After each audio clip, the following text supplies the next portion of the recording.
हम लोग फिर पॉलिनोमियल का डिवीज़न लिखे हुए हैं और इसको हम लोग पढ़ते हैं 8 में डिवीज़न, और इसी को थोड़ा एडवांस कर देते हैं तो 9th का हो जाता है।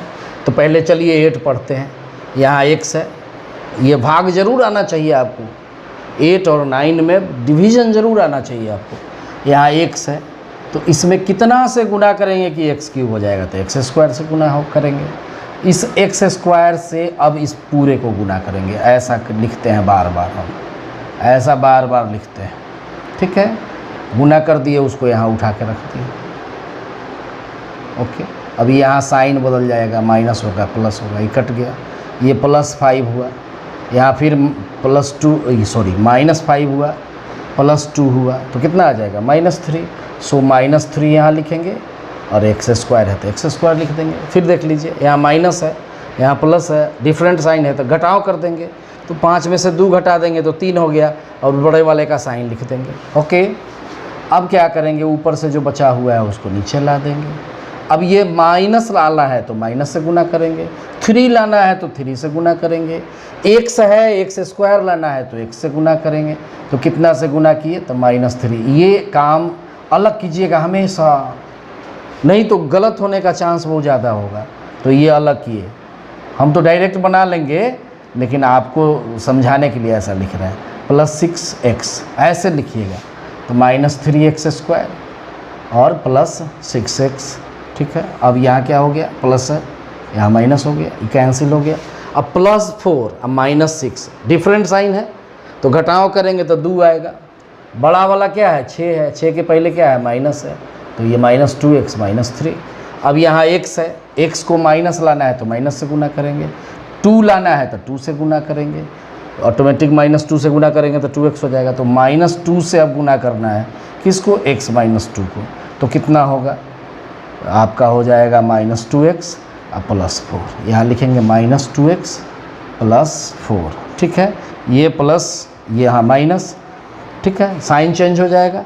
यहाँ माइनस है तो सेम साइन तो जोड़ हो जाएगा, 7 हो जाएगा, लेकिन जोड़ने पर साइन वहीं रहेगा, ओके। तो ये भाग जो बना है इसमें रिमाइंडर हमारा कितना आ गया, ये रिमाइंडर हो गया r बराबर, ये क्या हो गया, बार बार हम लिखते हैं, इसको जानना ज़रूरी है, डिवाइजर। ये क्या हो जाएगा, डिविडेंड। ये क्या हो गया, कोसेंट, ठीक है। तो अगर मान लेते हैं कि ऐसा लिख दें हम, px बराबर ऐसा, चलिए दूसरा 9th के मेथड से बनाए, x³ -5x² + 4x -3, ठीक है। इस gx बराबर अगर कोई लिख दे कि नहीं x -2, ठीक है। तो here px is divided by क्या हो गया, gx, मतलब दैट इज x -2। तो जिससे डिवाइड होता है उसको क्या लिखते हैं, 0 कर देते हैं, तो x का वैल्यू कितना हो गया, 2। अब यहाँ p2 निकाल देंगे, तो रिमाइंडर बराबर ये क्या हो जाएगा, p2, ठीक है। रिमाइंडर p2, रिमाइंडर हमेशा कोई भी सवाल बनाइए, कुछ भी आपको 9th में सवाल बनाना है इस चैप्टर में, तो रिमाइंडर ज़रूर निकालना है। शुरू में भी निकालना था, जो एक्सरसाइज पढ़े इसमें भी रिमाइंडर आप निकालिएगा, ठीक है। रिमाइंडर अगर कुछ आएगा तो ये फैक्टर नहीं होगा इसका, ठीक है। अगर रिमाइंडर 0 हो जाएगा तो ये लिखा हुआ चीज़ इसका फैक्टर हो जाएगा, ओके। अब फैक्टर और मल्टीपल पर हम आते हैं, तो रिमाइंडर कितना हो गया, p2, तो 2 वैल्यू रख दीजिए इसमें, तो 2 का क्यूब -5 और 2 का स्क्वायर, ऐसे लिखिएगा तो 52 हो जाएगा। तो उसको गुना कर लेते हैं, तो 4 × 2 और -3, इसको सोल्व करेंगे तो यहाँ 8 हो जाएगा, या 4 × 5 = 20 हो जाएगा, 8 हो जाएगा, -3 हो जाएगा। तो 8 एक साइन, एक तरह का साइन है तो जोड़ देंगे तो 16। ये भी माइनस एक तरह का साइन है तो जोड़ देंगे, लेकिन माइनस में जोड़ाएगा, तो ये कितना आ गया, -7। देखिए, तो ऊपर जिस प्रोसेस से 8 में 8 का प्रोसेस लगाया तभी वो आया। तो ये एक तरीका है, ये तरीका है रिमाइंडर निकालने का, ठीक है। तो ये रिमाइंडर निकालने का तरीका है। अब इसके बाद में एक चीज़ बताते हैं, इसको आप इसका स्क्रीनशॉट लीजिएगा, इसको लिखिएगा। अब फैक्टर मल्टीपल, इस चैप्टर में आप जो 9th में पॉलिनोमियल पढ़िएगा उसमें फैक्टर और मल्टीपल की चर्चा बार बार होती रहती है। तो मैं चलिए अब आपको ले चलते हैं यूकेजी क्लास में। देखिए 4 का टेबल लिखते हैं, लेकिन लिखते हैं ऊपर से नीचे नहीं लिखते हैं, ऐसे लिखते हैं। देखिए 4 4 जा 16, 4 5 जा 20, 4 6 जा 24, इस तरह से लिखते हैं। यही ना होता है 32, उसके बाद में जो है आपको 36, ठीक है 10 ठो लिखे, इसके आगे और लिखा जा सकता है। ये क्या हो गया, 4 का पहाड़ा लिखते हैं। अब अगर 6 का लिखना है तो ऐसे लिखेंगे। चलिए ज़्यादा नहीं लिखते हैं, ठीक है। तो यहाँ इसी पहाड़ा को ये ऐसे समझा जाए कि 4 में 2 से गुना करने पर मल्टीप्लाई करने के बाद 8 आया, 4 में 3 से गुना करने के बाद 12 आया, गुना करने के बाद if you multiply 4 by 1 2 3 4 and so on, then you can get what? You can get these are multiples। Multiply के बाद जो आएगा उसको मल्टीपल्स। तो किस पहला कौन संख्या लिए आप मन में कोई संख्या ले लीजिए। चलिए मन में लीजिए 5 ले लीजिए, उसको गुना कीजिए 1 से तो 5 हो गया, 2 से गुना कीजिए 10 हो गया, 3 से गुना कीजिए 15 हो गया, इस तरह से ही बढ़ते जाएगा। तो ये क्या किए, मल्टीपुल हो गया। किसका? मल्टीपुल ऑफ ये 5 हो गया। तो ज़रा ध्यान दीजिए, 5 का जब मल्टीपुल हो गया तो ये 15 20, उसके बाद 25, उसके बाद 30, उसके बाद 35, उसके बाद 40।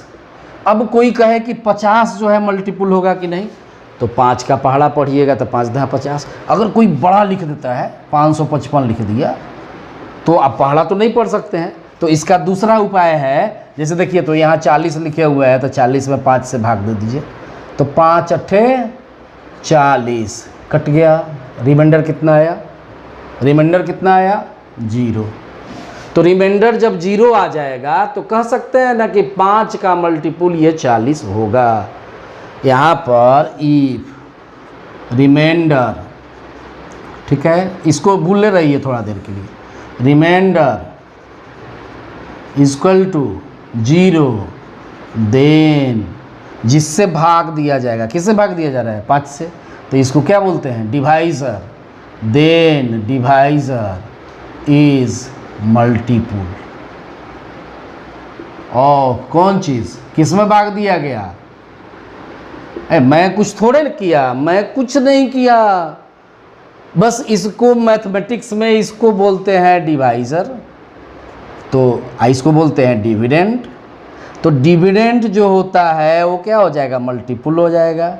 और जिससे भाग दिया गया देन डिवाइज़र, सॉरी डिवाइज़र नहीं, डिविडेंड उल्टा लिखा गया, सॉरी डिविडेंड उल्टा, sorry dividend is called is multiple of divisor, ठीक है। मतलब ये 40 जो है 5 का मल्टीपुल हो गया। ओके, 40 जो है 5 का मल्टीपुल हो गया।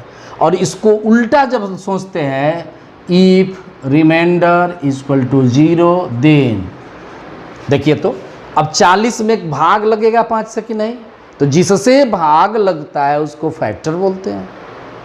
गुना करने के बाद जो आया 40 आया, और 40 में किससे भाग लगता है? 5 से, तो 5 से पूरी भाग लगेगा तो रिमाइंडर कितना होगा? 0। तो रिमाइंडर जब 0, देन अब इसको उलट दीजिए, डिवाइज़र। डिवाइज़र मतलब भाग देने वाला, जिससे भाग देंगे, इज कॉल्ड फैक्टर, ठीक है।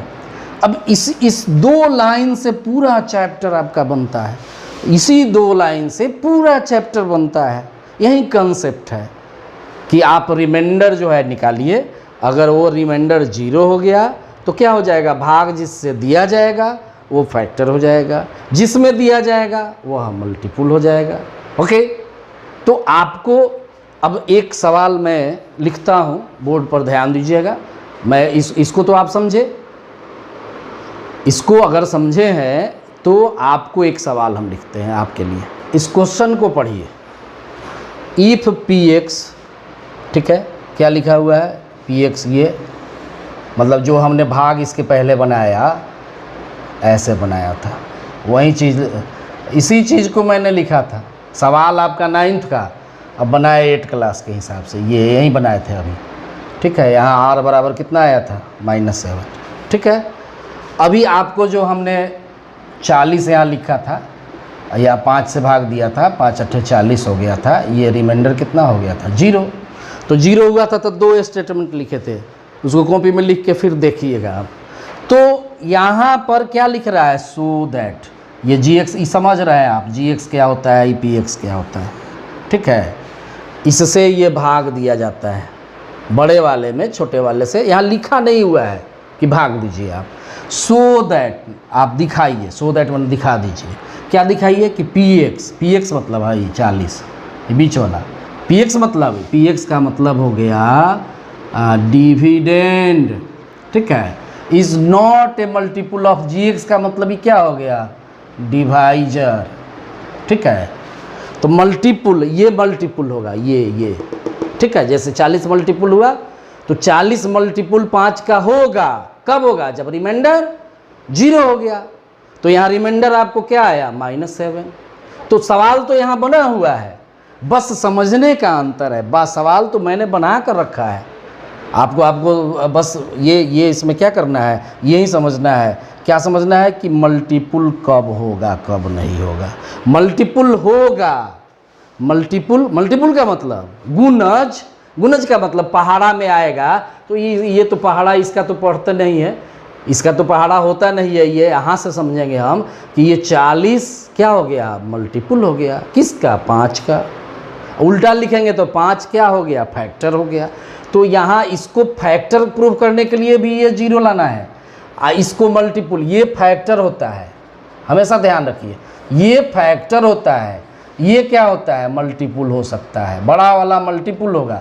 गुणा करने पर ज़्यादा होता है, भाग देने पर वो छोटा हो जाता है। तो भाग जो देते हैं वो छोटा होगा, जिसमें देते हैं वो बड़ा होगा।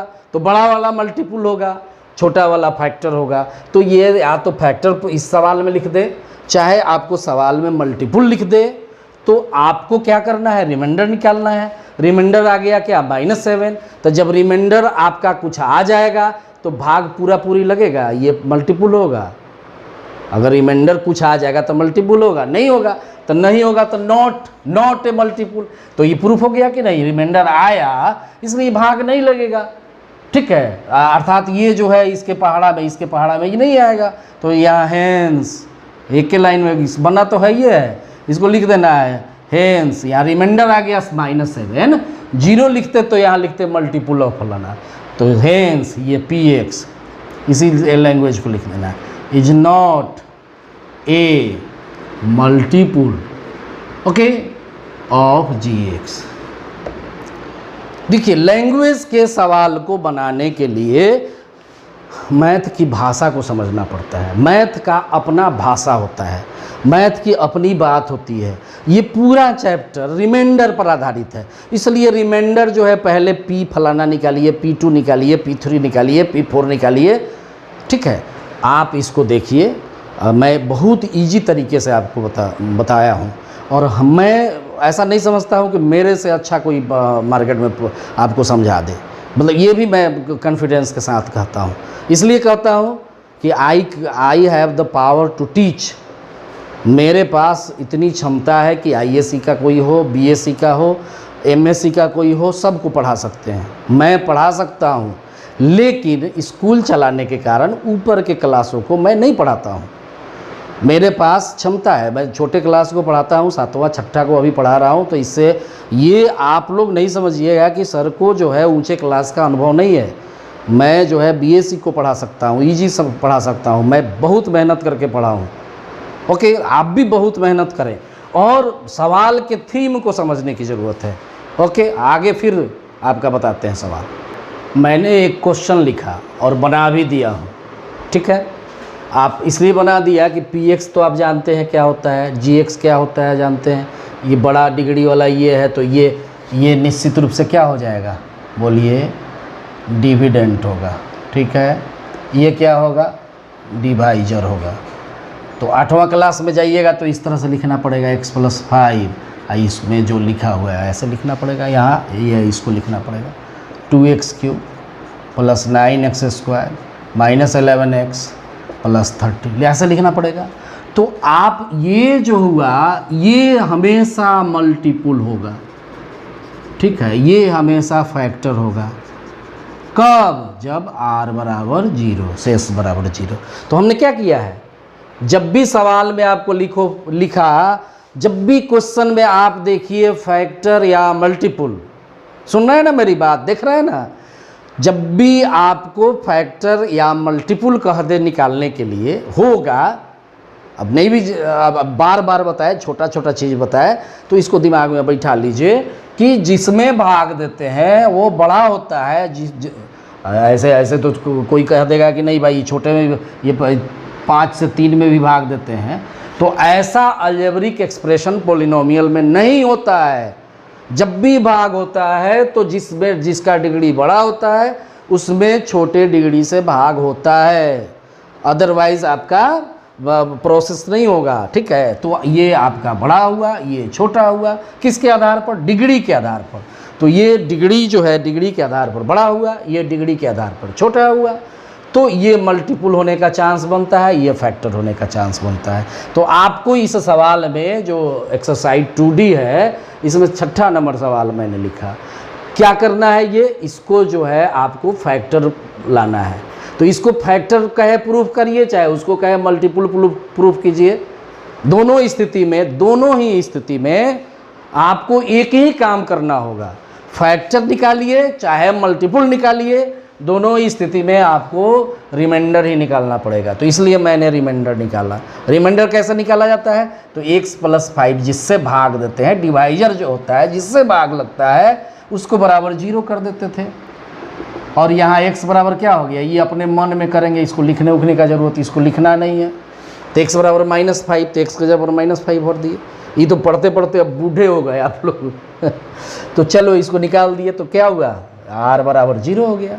ये रिमाइंडर हियर ऐसा लिख देते हैं, r = 0। ओके, तो जब 0 हो गया तो ये जिससे भाग दिए वो फैक्टर हो गया, जिसमें भाग दिए वो मल्टीपुल हो गया।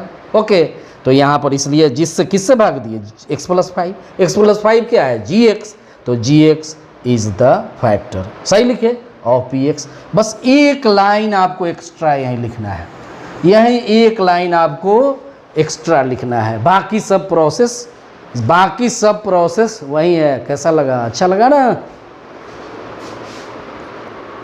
एक क्वेश्चन मैंने लिखा, find the value of a, ठीक है, ए यहाँ ए कोई क्वांटिटी है, वेरिएबल ही समझिए, जिसका वैल्यू निकालना है उसको वेरिएबल ही समझिए। फॉर विच, जिसके लिए, द पॉलिनोमियल, ये पॉलिनोमियल कह रहा है, और डिविजिबल मतलब भाग इससे दिया जा रहा है। तो यहाँ पर आपको ये पॉलिनोमियल हुआ, इससे भाग दिया जा रहा है, मतलब डिवाइजर ये हुआ और डिविडेंट ये हुआ। तो हियर, ठीक है, px दिया हुआ है, px यहाँ लिखा नहीं है, आप बार बार बनाते बनाते ये समझ लिए ना कि ये px होगा, ये gx होगा, चाहे दूसरा gx नहीं लिखिए qx भी लिख सकते हैं।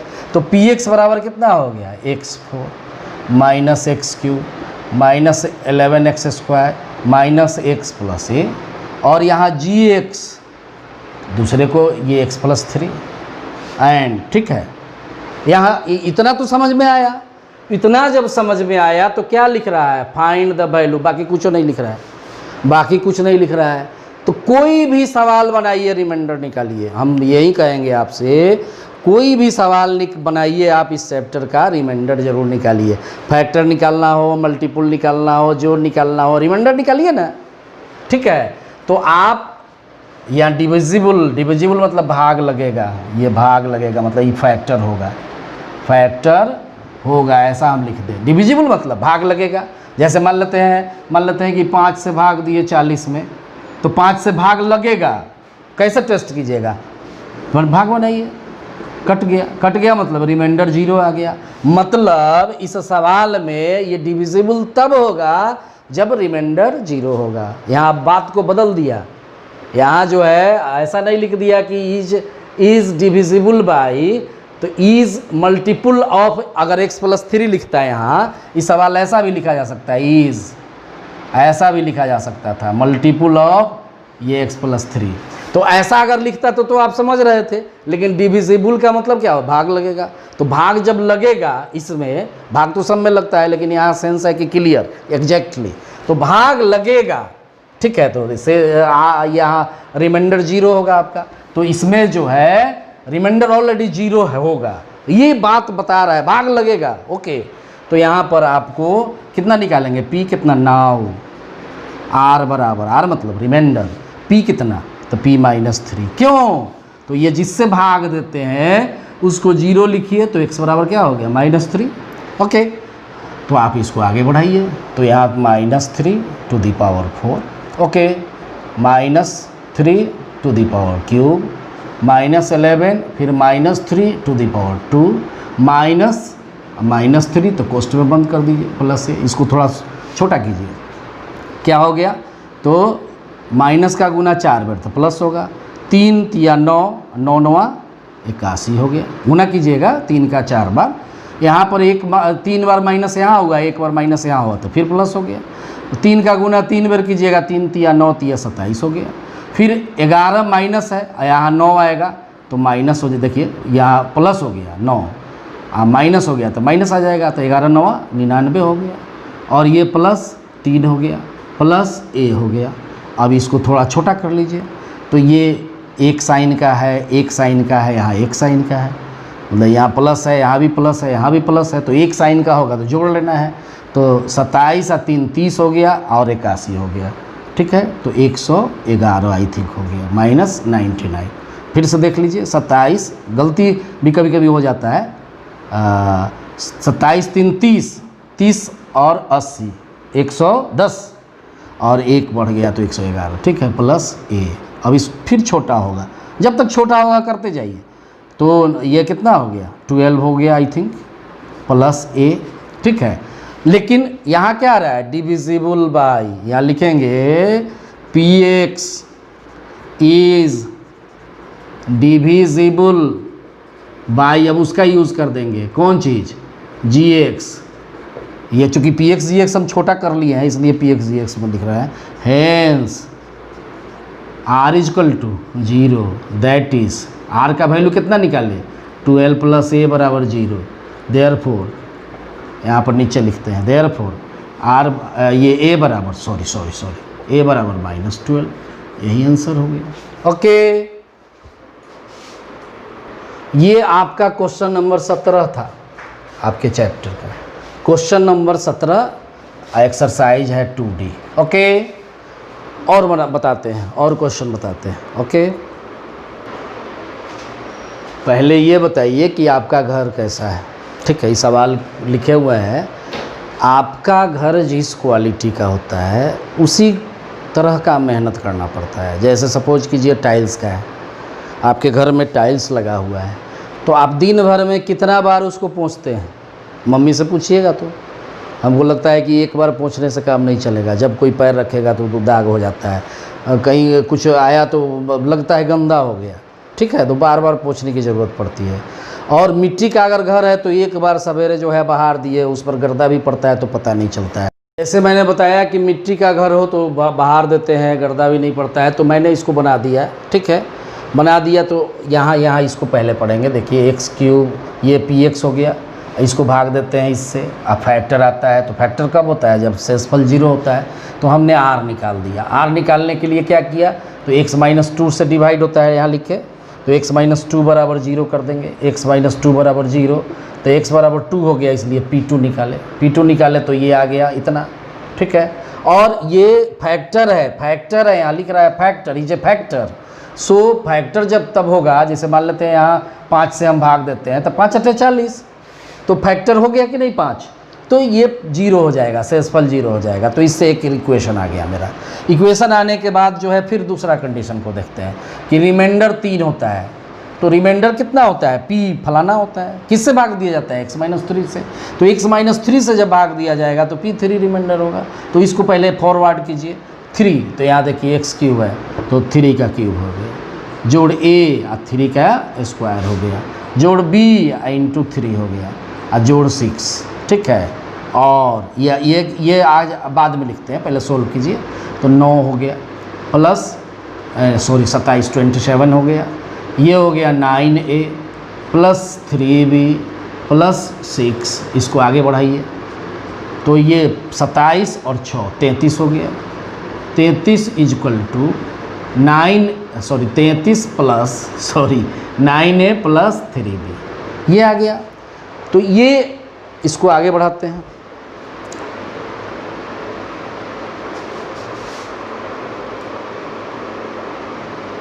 इधर लिख देते हैं, दाहिने लिख देते हैं, इधर जगह है मेरे पास।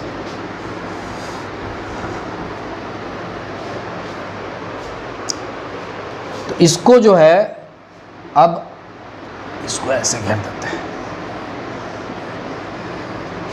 ओके। तो ये शेषफल r कितना लिख रहा है, ये 3, रिमाइंडर 3, तो यहीं 3 बराबर ये बराबर 33 और प्लस 9a प्लस 3b। मतलब हमने जो है अकॉर्डिंग टू रूल बनाया तो शेषफल ये आया, लेकिन क्वेश्चन में 3 कह रहा है। तो आप किसी भी विधि से लाइए, तो आप बना के लाइए या पहले से दिया हुआ है, दोनों बराबर हो गया। और क्या हो जाएगा, ये 33 इधर आ जाएगा तो प्लस 3 और माइनस 33 बराबर 9a प्लस 3b, ओके। और ये क्या हो जाएगा, minus 30 equal to 9a plus 3b, okay. ये और जो है इसमें कॉमन भी होगा, देखिए माइनस 30 और ये कॉमन 3 दोनों में हो जाएगा फैक्टर। पढ़े नहीं, ये फैक्टराइजेशन पढ़े हैं 8 में, बहुत पढ़े हैं। तो 3 कॉमन हो गया तो ये 3a प्लस क्या हो जाएगा b, ठीक है। अब क्या हो गया, माइनस 30 अब बटा 3 हो गया equal to 3a plus b। अब इसको इधर लिखते हैं, इसको उधर लिख देते हैं। देयरफॉर चाहे अभी लिखते रहिए, 3a प्लस b ये इक्वल टू हो जाएगा माइनस 30 बटे कितना हो गया 10, तो माइनस 10 है। देयरफॉर b का वैल्यू यहाँ निकल गया -10 और -3a। अब इसी b का वैल्यू इसमें हम पुट कर देते हैं यहाँ 1 नंबर में। तो यहाँ लिखेंगे फ्रॉम 1, ओके।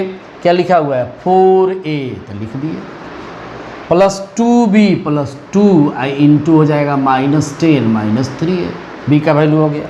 अब बराबर कितना हो गया -14, ओके। और इसको सॉल्व कीजिए, 4a यहाँ गुना कीजिए तो -20, इसको गुना कीजिए तो -6 है इक्वल टू -14। अब a वाला को एक तरफ, ये जो इक्वेशन पढ़े थे आप 8 में 7 में, अब इक्वेशन आ गया 4a प्लस -6 है तो -2a होगा इक्वल टू -14 पहले से आया, ये +20 हो जाएगा। और -2a बराबर हो जाएगा 6, इसलिए a बराबर 6 अपॉन -2, इकट के आ गया 3 तो -3। a का वैल्यू आपका -3। आप इसका स्क्रीनशॉट ले लीजिएगा, स्क्रीनशॉट लेके इसको लिखिएगा। आगे हम लिखने के लिए मिटाते हैं, थोड़ा सा मिटाते हैं शुरू वाला। अब 1 नंबर को देखिए क्या लिखा हुआ है, फ्रॉम 1, इसके बाद यहाँ से लिखना है, इसके बाद यहाँ से लिखना है, यहाँ से फ्रॉम 1 क्या लिखा हुआ है 1 में, देखिए 4a प्लस क्या लिखा हुआ है 2b इक्वल टू -14। अब देखिए तो कोई वैल्यू आया क्या, a का -3 आया, तो 4 into -3 plus 2b equal to -14, okay. इसको सोल्व कीजिए तो -12 प्लस 2b इक्वल टू -14 और 2b इक्वल टू हो जाएगा -14 प्लस 12, ठीक है। और 2b इक्वल टू देखिए तो -2 आया। देयरफॉर b बराबर कितना आ जाएगा, -2/2 कट गया तो यहाँ -1 हो गया। तो b का वैल्यू -1 हो गया। अब एक साथ लिख लीजिए, नीचे को मिटा देते हैं, नीचे को मिटा देते हैं, ठीक है, चूँकि आपने स्क्रीनशॉट लिया हुआ है। तो हेंस अब देखिए तो a बराबर कितना हो गया -1, b बराबर -3, यही आपका आंसर हो गया। तो ये सवाल आपका बना, लेकिन ये 2 प्रक्रिया से बना, लेकिन कुल मिला जुला के सवाल में क्या निकाला गया, शेषफल ही निकाला गया, r निकाला गया। तो कोई भी सवाल आपको आए तो r निकालिए, तब या तो फैक्टर या तो मल्टीपुल या जो सवाल कहेगा उसके अनुसार उसको सेट करना पड़ता है। ओके, बट ये उल्टा लिखा गया है, उल्टा लिखा हुआ है, a बराबर -3 है, सॉरी, और b जो है b यहाँ पर आया है -1। ओके, ठीक है, ओके। तो ये आपसे भी गलती हो सकता है, मुझसे भी होता है कभी कभी, दिमाग जो है इधर उधर थोड़ा भी कीजिएगा। वो देखिए हम लोग इतना बार बार प्रैक्टिस करते हैं तो कहीं उल्टा लिखा सकता है, तो आपसे भी लिखा सकता है। तो आपको बड़ा माइन्यूटली पढ़ने के लिए बहुत माइन्यूटली ध्यान देना है। तो हम उम्मीद करेंगे कि आप इस सभी सवालों को जब बनाएंगे और बनाने के बाद जो है आगे जो है फिर कल या परसों, मतलब 1-2 दिन के बाद जो है आपको फिर जो है अगला सवाल सब बना हुआ मिलेगा, और बनाना कैसे है उसको समझाएंगे भी। Okay, thank you.